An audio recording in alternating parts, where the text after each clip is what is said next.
Hi friend বন্ধুরা, আশা করি ভালো আছেন। আমি খুব ভালো আছি। চলে এসেছি নতুন একটা ভিডিও নিয়ে। এই ভিডিওটা আমি দেখাবো আমাদের বাড়িতে একটা হচ্ছে পায়রা ছিল, যার নাম ছিল শুভ্র।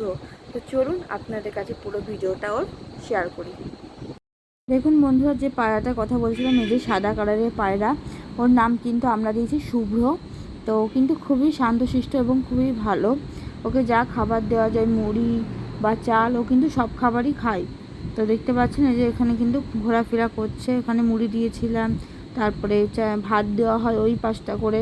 তো ওগুলো সবই খায়, খাওয়ার পর জল টল খায়, তারপরে কি ওই উপরে বসে থাকে। তো খুবই ভালো আর কি, শান্তশিষ্ট পায়রা। তো দেখুন এই যে কী সুন্দর করছে। এই দেখুন, ওকে কিন্তু ভাত দেওয়া হয়েছে, ও কিন্তু সেটা খাচ্ছে। বললাম না, ও সবই খায়, খুবই ভালো পায়রাটা। তো এরকম পায়রা ফার্স্ট টাইম আমরা পেলাম, খুবই শান্তশিষ্ট আর ভালো। আগে একটা পায়রা ছিল অবশ্য, সেটা ওই কালো কালারের, কালো আর সাদা মিশানো, সেটা চলে গেছিলো অনেক, প্রায় 1.5-2 বছর আগের ঘটনা, 2-2.5 বছর আগের ঘটনা। তারপরে কিন্তু এই শুভ্র এলো। তো এই কদিন আছে, তো খাওয়া দাওয়া করে থাকে, ওকে নিজের মতোই রাখা হয়।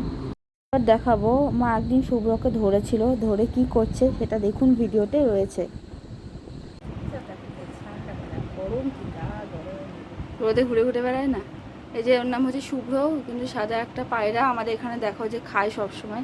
ওই যে মা ধরেছে আজকে, মানে একটুখানি এরকম করে ধরেছে, দেখতে পাচ্ছ কীরকম বসে আছে মার কোলে।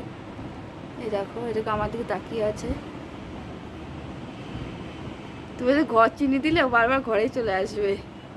কি হয়েছে? আমরা না কিছু করে না, তবু একটা ভয় ভয় লাগে না? হাতে কি করে? হাতে কিচ্ছু করে না। কামড় দেয় না কিছু? ধর একটু ধর। না না না, না না না। যেমন ধরা দরকার নেই, তুমি ধরেছো ব্যাস। বন্ধুরা, শুভ্রের ভিডিও কেমন লাগলো অবশ্যই জানাবেন। ও কিন্তু কয়েকদিন আমাদের কাছে ছিল, তারপর ও কোথায় যেন চলে গেছে, তারপর আর ওকে পাওয়া যায়নি। তো যে কদিন ছিল ওর ভিডিওগুলো আমি ক্যাপচার করে রেখেছিলাম, মানে রেখে দিয়েছিলাম, তো সেগুলোই আপনাদের কাছে দিলাম। তো ভিডিওটা কেমন লাগলো জানাবেন, আর আমার ভিডিওটা দেখার পর কী করবেন, লাইক সাবস্ক্রাইব। Bye bye.